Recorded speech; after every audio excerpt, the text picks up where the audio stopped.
We're with candidate Dominick Vargas, who is running in the District 3 race for the Boynton Beach City Commission. Dom, thanks a lot for being with us. Steve, Pat, and Daniel, thank you very much for having me. I'm very grateful to be here. Why did you decide to run for office? That's a really good question. It's a long answer. It's not a simple answer. First and foremost, I grew up in Boynton Beach. Since I was 11 years old, I came to Boynton Beach, to District 3 specifically. So I've been in District 3 since I was 11 years old. I think, I was involved in civic engagement before, but what really got my interest in getting involved in Boynton Beach was that I would say Boynton Beach is at a crossroads right now. I would tell you that for years we've had leaders that are putting priority on personal gain over the public good.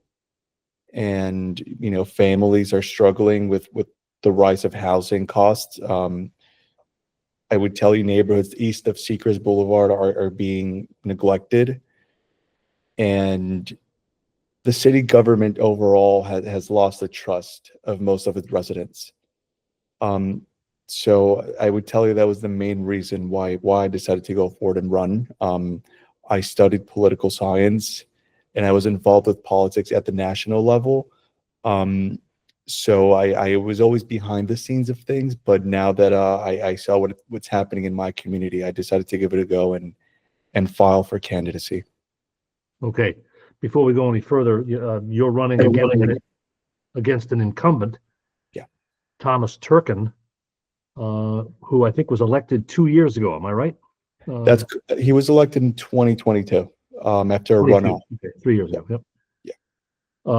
So these are 3-year terms? They are, yes. Nonpartisan in a district. That's correct. One of the first questions we asked on our questionnaire is essentially to assess the performance of Daniel Duggar, the city manager in Boynton Beach. In your questionnaire, you indicate that he confronted a resident in a threatening manner during a commission meeting, yelling obscenities, and ultimately had to be restrained by law enforcement.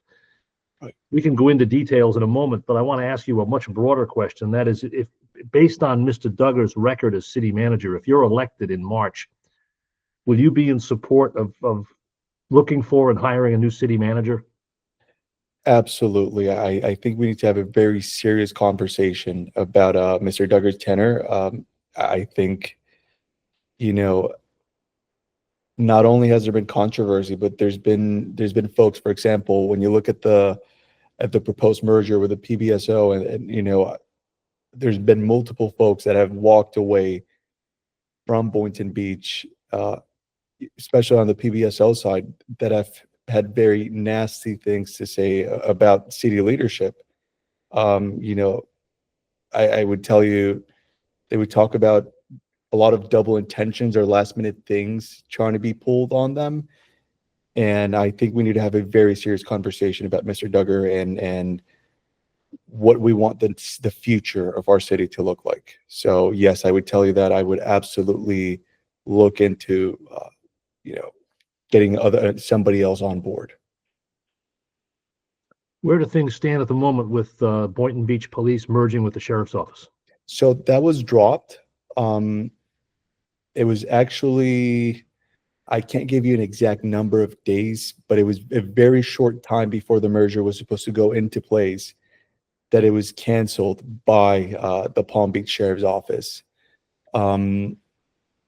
Like I said, I've spoken with folks at PBSO, and I was told that the main reason was that the city, specifically the city manager, were behaving unprofessionally, and we're trying to pull last minute things on them that I'm not too familiar with. It was more of a behind the scenes thing, but that is my understanding of what happened with the merger. You're 25 years old? That's correct. I am. Do you have any background or any experience in civic affairs, either in the city or in the community? Either one. I do. So as I started college, so I started at Palm Beach State College right after I graduated high school.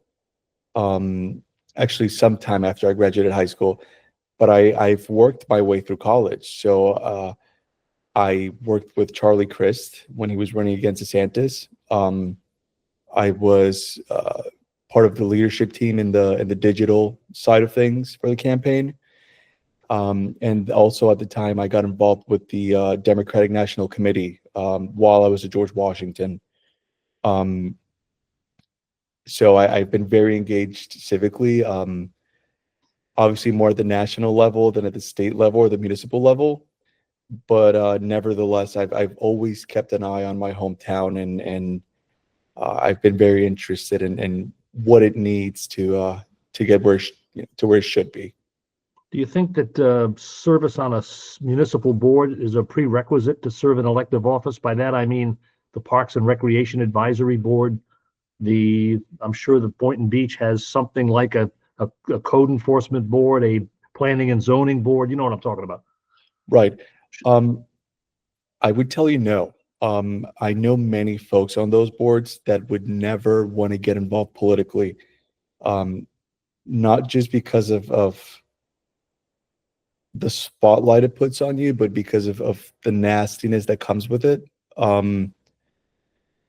So I would tell you no. I know many folks both on and off boards that are more than qualified to help run a city.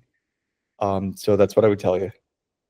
Okay, this is my last question for now, and then I'll open the floor to Pat and to Dan Sweeney. But for those not familiar with the inner workings of Boynton Beach, describe this nastiness you've just referred to. How did it start, and how did it all come about, and who's responsible for it? Absolutely. So I would tell you, where do we begin? Obviously, the person I'm running against is part of it. I've ever since I filed to run, I've gotten the chance to sit with many folks that have served in the city hall, that have been ran out of town, for lack of a better word, when they stood up for something that they thought was right. We've seen the city hall be weaponized against folks like these, whether it's through smear campaigns or through, harming of their reputation. But it's a trend that I've noticed spike up within since 22, but it's something that's been happening even before. I would tell you, I mean, it's a very complex thing to explain in such a short amount of time. But you look at scandals that are taking place with the incumbent, with the city manager, with the city in general. I mean, how many lawsuits have been getting thrown to the city since these people took office? And it's money that should be going to better use. I mean, it's money that should be going towards the community, but instead we're having to settle. We're having to reach settlements because, first off, we're behaving unprofessionally in the city, and we're doing things that, that these people are doing things that as elected leaders they shouldn't be doing. So I would tell you that's a big part of it. And it's crazy because if I've canvassed Chapel Hill, the neighborhood here in Boynton Beach, a lot, and you cross by the city manager's house a lot, and he has a Turkin sign in front of it. So it tells you how together these people are, and that it's not just a trend that we're noticing across the board. It's a coordinated thing, and I'm very sad for our city, and that's why I'm running, because I really want to do something about that. I grew up here, and I just want to see things improve for regular folks like myself. I want to create an environment for more kids like me. I mean, I went to public school here. I went to Odyssey Middle School. I graduated from Boynton Beach High. I want to foster an environment for more kids to be able to beat the odds. I mean, many of my peers that I grew up with either ended up in jail, they ended up dead, or they ended up as teenage parents. And it was very few of us that were actually able to make a name for ourselves and and do something. So I really want to create an environment for more kids to be able to do that here in Boynton Beach. Okay. Thank you very much for that. I'll open the floor now to Pat Beal or to Dan Sweeney. Hey, can I ask just a couple of quick questions, Pat? Sure. First off, Dominic, you're a little general on some of your answers, the biography stuff on your questionnaire. Can you tell me like what year you graduated from George Washington? Yeah, so I graduated in 24, fall 24. Okay. I'm a recent grad. I only did 2 years there. Like I said, I was working throughout college. So I did my first 2 years here at Palm Beach State. I did them in Boca. And then I did the rest over at GW. Okay. And as far as your employment history, you mentioned working on some campaigns and everything. Can you be more specific about, what exactly you've done as far as, to support yourself in the last couple of years? Sure thing. So where I first started off was UMG, that's Universal Music Group. It's one of the biggest labels in the world. And I started off small there. I started doing creative stuff. Then I eventually became a project manager. As a project manager at UMG, I was in charge of overseeing dozens of people to work on global campaigns. So for example, whenever there'd be a rollout for anything, I'd be involved with that. Then, as I was studying political science and after I decided I wanted to do political science, I wanted to see how I could merge that with my field of study, which is what led me to the DNC. So I was with the DNC since 22, up until the latter part of last year. And there I started doing mobilization at the national level. Then that turned into vetting and compliance. And yeah, in the meantime, I also got involved with CRIST. But all of this happened while I was in college to be able to support myself and pay myself through college. Okay. Have you endorsed anyone in the mayor's race? Are you supporting anyone in the mayor's race? I haven't made an endorsement yet. I'm still looking into it, but I have not made a public endorsement yet. And speaking of endorsements, have any official groups or elected officials or what have you endorsed your campaign? So right now I'm having conversations with multiple folks here at the city hall that I'm not ready to go public with. I've also have a couple state reps that I've been in contact with that have been very supportive. I think the only one I'm able to go public with at this point would be Joe Casello. He is very on board. But yeah, the other ones we're still working on being able to get those public and making sure everybody's comfortable on both ends, making them public. But right now, Casello is fully on board.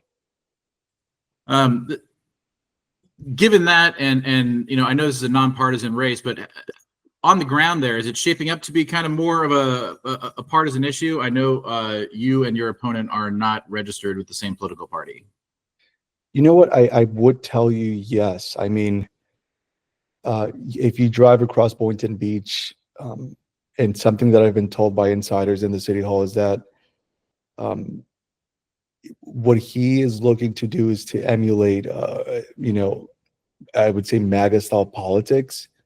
So instead of staying nonpartisan, you look at his yard signs and it's Trump's logo, just with different wording. So I have heard, I'm trying to stay as NPA as I can, obviously, and I absolutely am. I'm very committed to that. I think it's really important that if it's an NPA race, you should remain an NPA candidate and not really lean towards the side. But I can't say the same for my opponent. It's something that if you come and witness for yourself in Boynton Beach, it'll be crystal clear that he's leaning very, very right. I'm hearing of tours being given to the local Republican clubs at the executive suites of the city hall and things like that. So you said you're trying to remain nonpartisan. One of the first expenses of your campaign was to the Florida Democratic Party for campaign software. Can you explain that, given that you're wanting to remain nonpartisan? Yeah. So I would tell you that the reason why we did that was because it's very accessible from them. I am registered as a Democrat personally. if I went to a local vendor or a local political consultant, I would have had to pay in excess of $2 to $3 grand for something like this. With them, it was only $100. It's very accessible for a candidate like me that doesn't have developer money, that's running a grassroots campaign that, you know, doesn't really have any big donors. So I would tell you that that was one of the driving factors for that. Okay, and yeah, I mean, I recognize that certainly. Yeah. You mentioned you don't have developer money. That opens the door. Are you saying your opponent does have a lot of developer money? Is that what you're driving at here? I am. I mean, when my opponent ran back in 22, he ran as a anti-development candidate. But you know, soon after he secured office, I mean, height restrictions were you know, developments that were supposed to have height restrictions were getting exempt. And the density doubled since then. I mean, I don't have exact figures on it, but we've looked at them throughout the past, you know, since I filed and before. And the, you know, the density in the district has doubled since my opponent took office. Okay. That's all I have right now. Go ahead, Pat. Thanks. So, you know, you reference height and density issues. How do you get to enough affordable housing without density and without increasing height? I mean, what would your solutions be to that? That's a good question. I mean, obviously, if we want to increase the volume of affordable housing, we are going to have to increase the density. And it's not just about increasing the density, it's about having enough infrastructure to accommodate that density. I mean, if you're breaking ground and you're building over an empty lot, you can't just leave the sewage lines and the water lines as they are. You need to accommodate for the amount of people that are going to be in that piece of land. So I would tell you that's the main concern with density, that we need to have enough infrastructure that's suited for that increase in volume, you know, of units and people.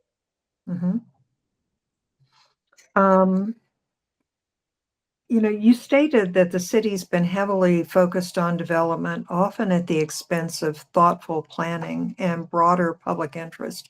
Can you give me an example of a development where you thought it didn't accurately reflect public need?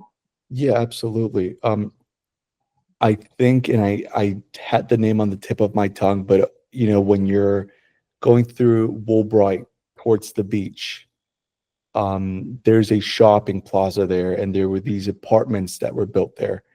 I know many people that were against those.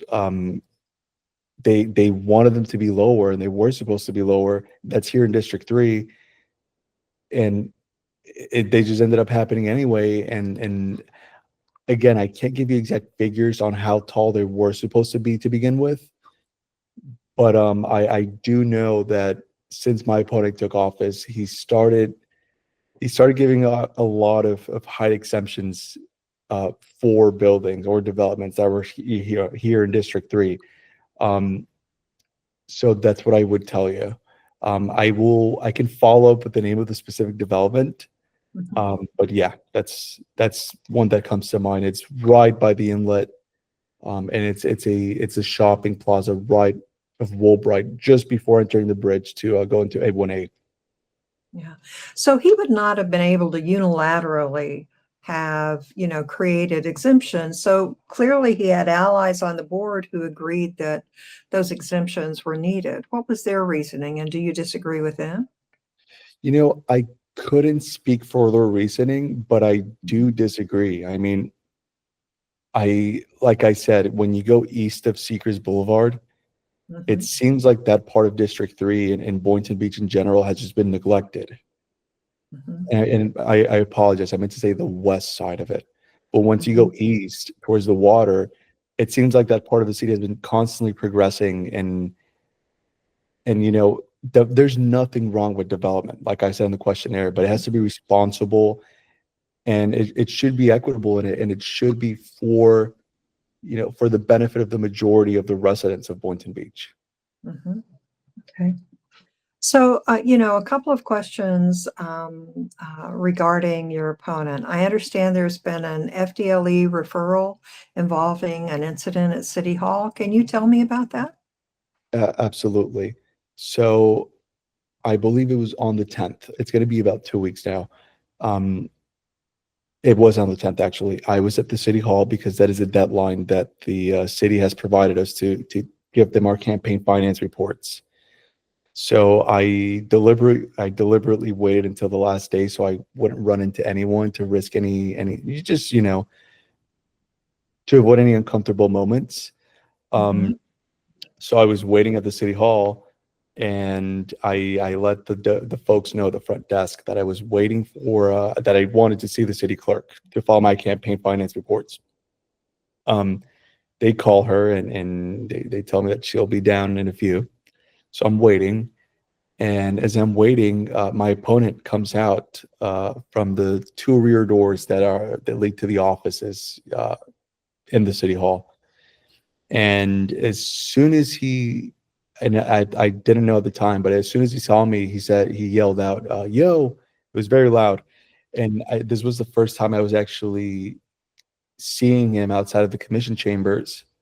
So I didn't know if he was talking to the folks at the front desk or if he was talking to me. But then I realized that he was talking to me because he approached me with a stretched hand to shake my hand, and I shook his hand.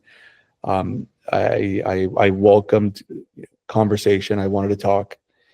But instead of him just wanting to come over to conversate, he came to harass me. So as he was doing this, I took my phone out to record. And a couple seconds later, he just snatched it out of my hand. And he wouldn't give it back. I kept asking for it back, and he didn't want to give it back. He told me he didn't give me permission to record him. So I reminded him that we were at a public place, at a public setting, that he was a public servant, and that he had no expectation of privacy at that point in time, which he disregarded. And until one of the folks at the front desk compelled him, that's the point when he gave me my phone back. So Boynton Beach Police arrived. They were the first agency that handled the investigation. We talked with their detectives. Apparently, there was a witness that was a City Hall employee, and yeah, eventually they transferred it over to FDLE, and they're the leading agency right now with that investigation. So just to clarify, you were videotaping to record the harassment. Is that correct? Yeah. So I was waiting for the city clerk still. She hadn't come down. And so I couldn't go anywhere, and he wasn't going anywhere, and he just wouldn't stop. So I said, you know what? All right, I'm just gonna, take my phone out and record. And yeah, he took it off my hands. Struggled for it a little. I didn't want to let it go, but he ended up taking it, and yeah, now there's a criminal investigation on that right now. And what do you think would be the appropriate resolution of that investigation? That's a good question. Folks have asked me on, what charges I think are going to get pursued, or whether I think charges are going to get pursued. I do think there's going to be charges, but obviously that's going to be at the state attorney's discretion. I would tell you that a good resolution would be for a public servant not to be acting in this way. I mean, at the end of the day, even if I'm a candidate, I'm his constituent. And if he's treating constituents this way, in the public eye, in the city hall with cameras around, people around, it only makes you wonder what's happening off camera and outside of the public eye. Okay. So I have one more question about your opponent, and that has to do with the DUI, I guess, or the alleged DUI of his girlfriend, his arrival on the scene, and then the subsequent investigation, which did not include interviewing the officers. Would you favor interviewing the officers, and why? To what effect? Pat, that's a really good question, and I would tell you that I absolutely would. I mean, I've been very outspoken about this since the ethics investigation, came to the conclusion they came to. I think that we can't make an educated decision until we have all the facts. And in order to have all the facts, you need to speak with the officers that were on scene, ask them what they saw, what they smelled, and not only what happened on the scene of the accident with the commissioner arriving, but what happened off scene when they went back to the station, and who did they talk to and who instructed them basically to do what they did. And most importantly, why they weren't interviewed by the police department as part of an internal affairs investigation. So I mean, there's no question about me supporting reopening the inquiry and looking into it, because I think there's a lot of questions that went unanswered. And again, we go back to me as a constituent being treated the way I was treated. I mean, I don't think anybody should get special treatment in our city. I think everybody should be subject to the same laws. And it's worrisome. I mean, because it shows the opposite of that. It shows the opposite of that is happening. And so I absolutely would support it. Thanks. That's all I've got. Sure. Okay. Dom, I've got a question about District 3. We've established, of course, this is a nonpartisan election, but most people are registered either Democratic or Republican. Right. Tell us about the voter registration makeup in District 3, if you know what it is. Is it a district that, would you say, leans Democratic or leans Republican? That's a really good question, and I actually have, by pure coincidence, I have some data for that in front of me. So there are about 4,279 Democrats in the district. There are 3,511 Republicans in the district. And we have about 3,565 independents in the district. If you could remind me the other part of the question, I'd really appreciate that, Steve. No, I think that was it. That was just you've answered the question. I thought somebody with your background working for the DNC and other things, I thought you'd have that information at your fingertips. Since Democrats significantly outnumber Republicans in this district, and again, I'm stipulating it's a nonpartisan election, I realize that. Right. But since Democrats outnumber Republicans, why would Turkin plaster the district with Donald Trump type logos? Why would that be to his benefit? I'm not sure. I believe it's because, there might be, in order to understand why there's higher, Republican turnout than Democrat, you have to look at socioeconomic factors here in District 3. We have a lot of minorities here in District 3. These are people that have to, work 1 or 2 jobs to stay afloat. So it's hard for them to turn out and vote. Obviously, when you're being more, I guess, when you have more of a hardline stance on where you stand, highly engaged voters are more likely to turn out and participate, specifically in municipal elections like the March elections, which have the lowest turnout out of any. Obviously, presidentials have the highest, midterms are not as high, but March elections are barely have any turnout. So I would tell you that's a good guess of why he's doing what he's doing. I guess being so partisan, because he thinks it'll motivate hardline Republican voters to come out and turn out in higher numbers. Okay, because fair enough. I'm sorry, go ahead. Because independents and Democrats, like I said, they don't have the comfort that most folks have here that tend to be conservative, and they just can't turn out. Okay.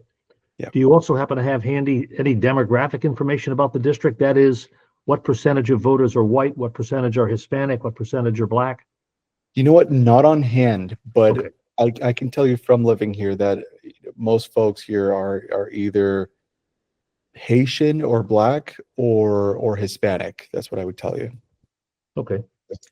So on your opponent, Mr. Turkin, on his campaign website, he does what all candidates do. He takes credit for a lot of things, but I do want to give you a chance to ask a comment on some of the claims he's making. He's not here to defend himself, and that's a decision he made.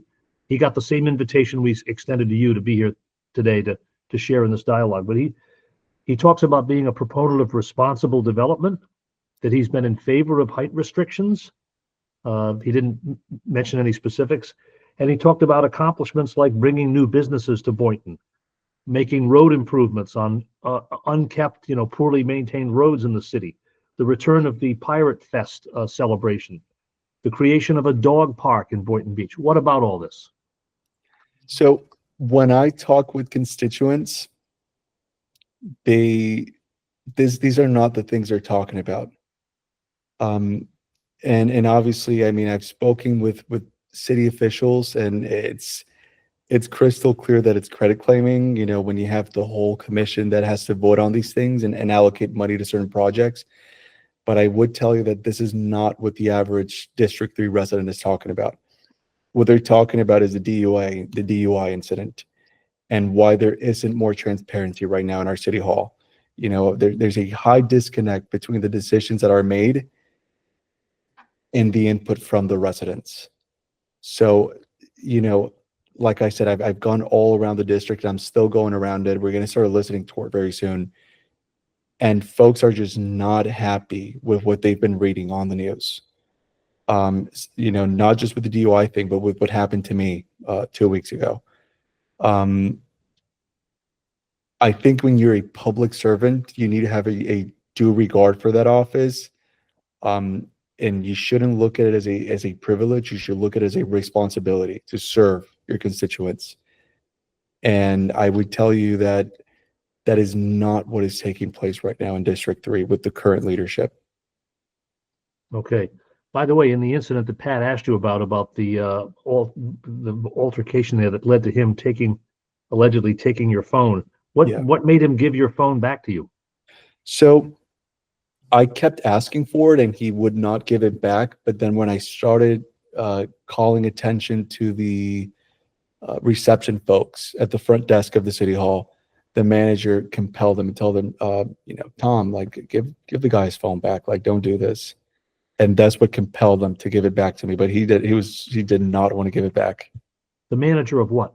What manager? The manager of the front desk. So I believe his formal term is a park ranger, but he was the senior one there, the front desk that usually acts as a receptionist as well.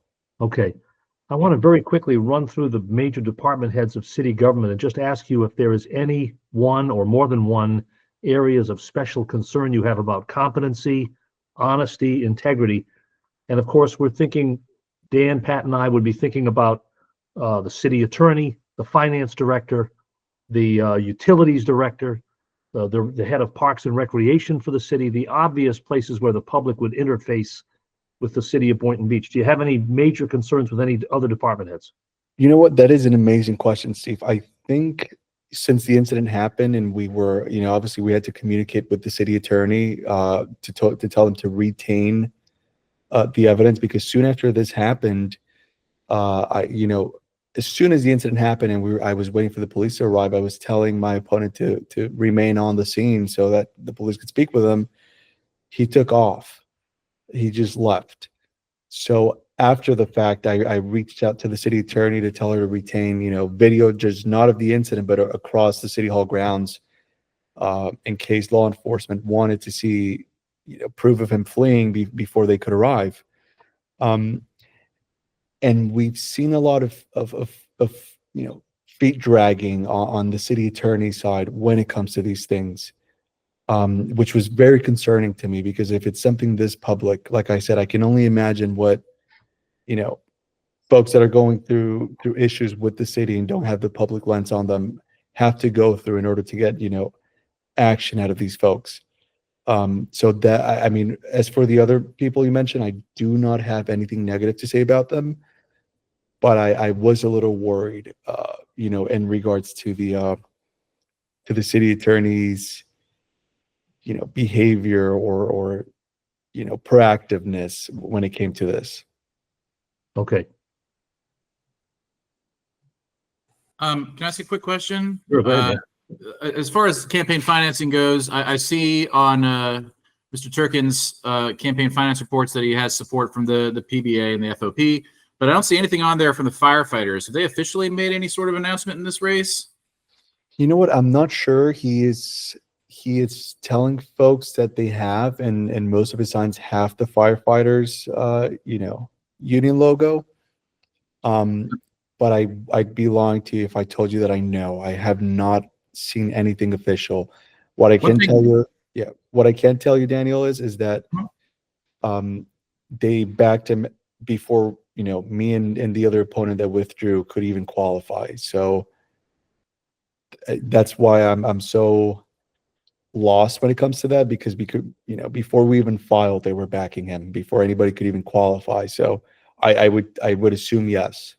I don't see any campaign donations from them, but what I do see from September of 2024 is a $1,000 donation from Floridians for Public Safety, a PAC out of Tallahassee. That PAC is chaired by a fellow named Dave Ramba, who is not familiar necessarily to a lot of South Florida voters, but I'll bet you Steve knows the name.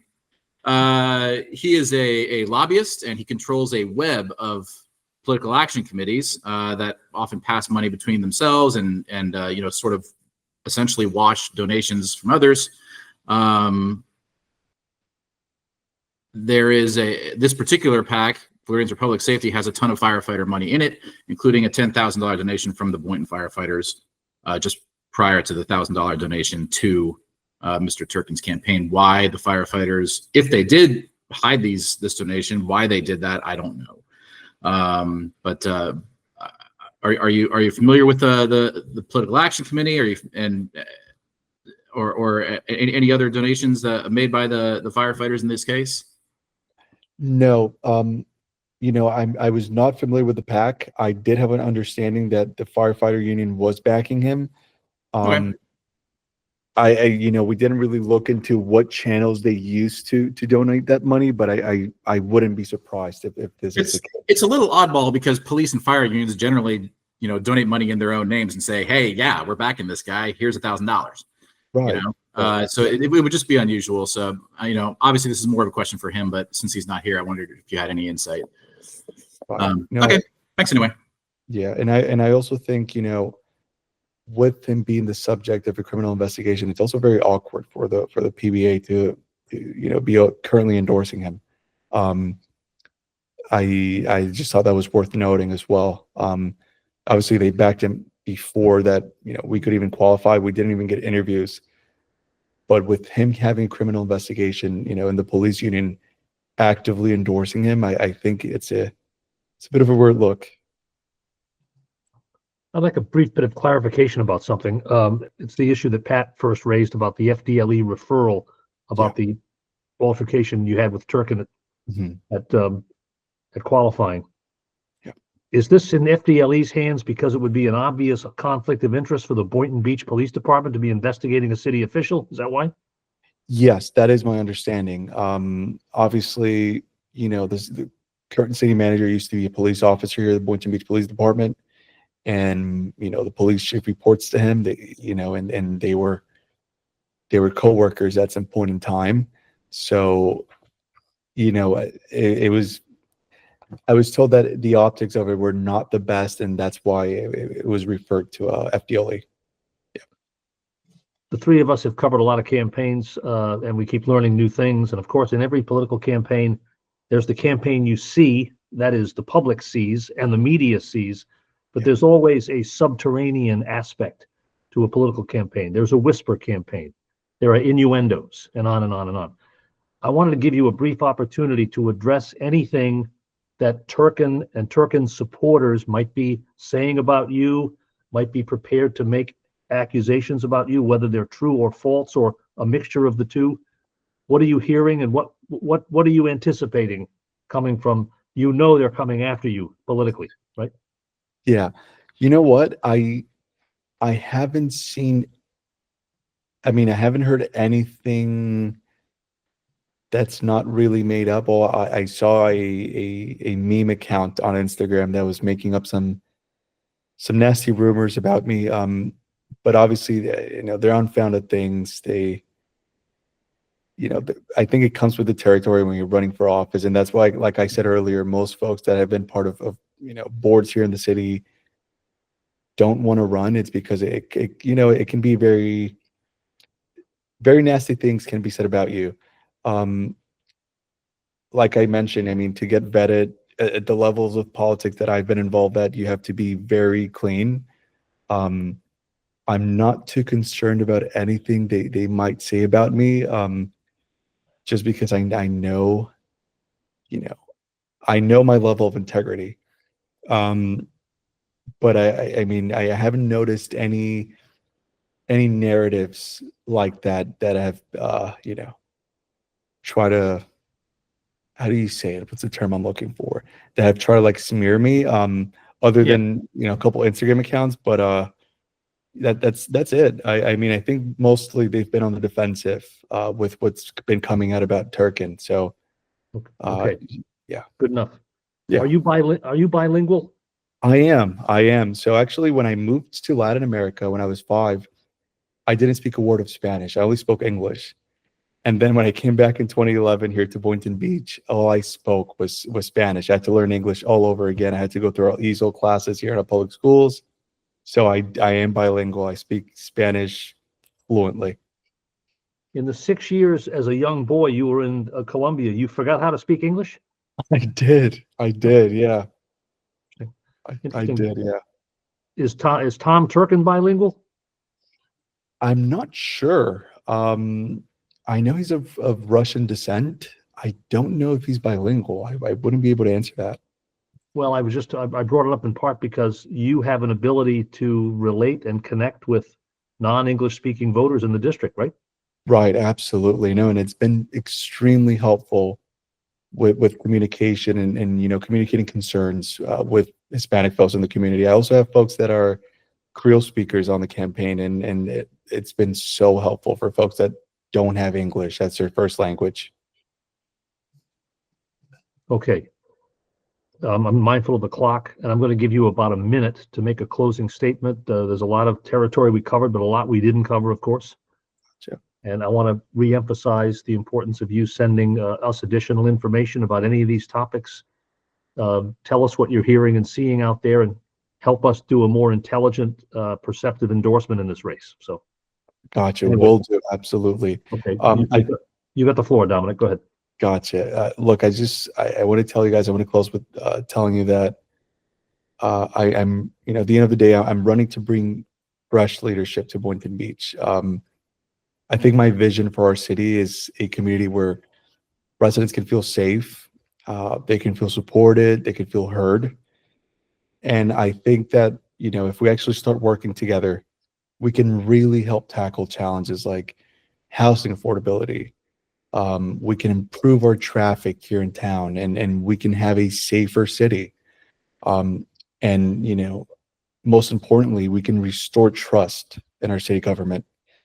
So, I'm very committed to working with everybody here in Boynton Beach to build a better city, and to have a city that just works for all of us, not a select few like it has been for the last few years. So that's how I would like to close. And I want to thank you, all of you, very much for taking time out of your morning to talk with me. And it means the world. It's my first time running for office. It's been a wild ride in a good way. And I just wanted to tell you all how grateful I am to have talked with all of you this morning. All right. Well, thank you very much. Dominick Vargas, candidate, District 3, Boynton Beach City Commission. Election is Tuesday, March 11th. Thanks a lot, Dom.